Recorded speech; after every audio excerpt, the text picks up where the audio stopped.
दफा उंगली के इशारे से अबू लहब ने कहा था नबी पाक को आपका हाथ टूट जाए, अल्लाह ने फरमाया तब्बत यदा अबी लहबिन व तब, तू कहता है मेरे नबी का हाथ टूट जाए तेरे दोनों टूट जाएंगे। और सुनो अबू लहब का हाल क्या हो।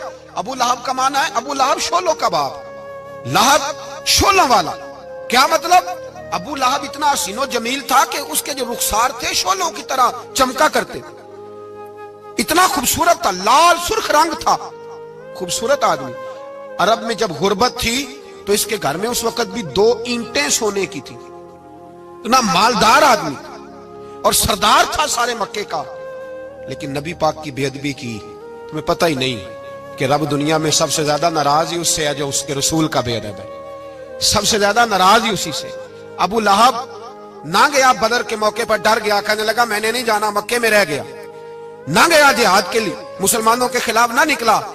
लोगों ने बड़ा इसको लान तान किया, लेकिन कहने लगा मेरे खर्चे पे 4-5 बंदे ले जाओ, मैं नहीं जाऊंगा, पीछे रह गया। लोग कहने लगे बच गया, लेकिन इसके जिस्म के अंदर ऐसी बीमारी निकली कि रेशे से भर गया सारा वजूद, रेशे। इसके बच्चों ने ले जाके अबू लहब को पीछे एक हवेली थी मक्के के बाहर, उसमें बंद कर दिया। चीखता था, चिल्लाता था, बंद कर दिया उसको ले जाके वहां पीछे। और जब उसको बंद कर दिया कमरे में तो चिल्लाता था, चीखता था, कोई मुझे बचाओ, कोई पानी पिलाओ। दरवाजा तोड़ के बाहर निकला तो चौक में मर गया अबू लहब। इतनी बदबू आती थी कि कोई करीब नहीं जाता था। चौक में लाश पड़ी थी, यह है मैयत किसी बेअदब की, मुंह दिखाने के काबिल नहीं, उनके दुश्मन पे लानत खुदा की, रहम पाने के काबिल नहीं है।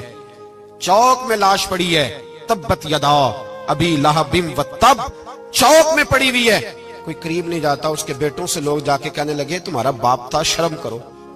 एक मुलाजिम को पैसे दिए उसके बेटे ने, कहा गड़ा खोदो और मेरे बाप को रस्सी के साथ पकड़ के उसमें फेंक दो।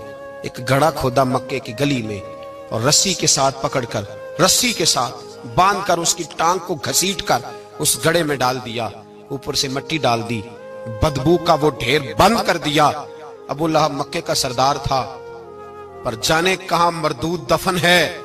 लेकिन मियानी साहब के कब्रिस्तान में जाओ, मियानी साहब के कब्रिस्तान में वो इल्मुद्दीन जिसे अपना नाम भी नहीं लिखना आता था, हजारों लोग रोजाना उसकी कब्र पे खड़े होते हैं और रसूलुल्लाह की नाते सुनाते हैं।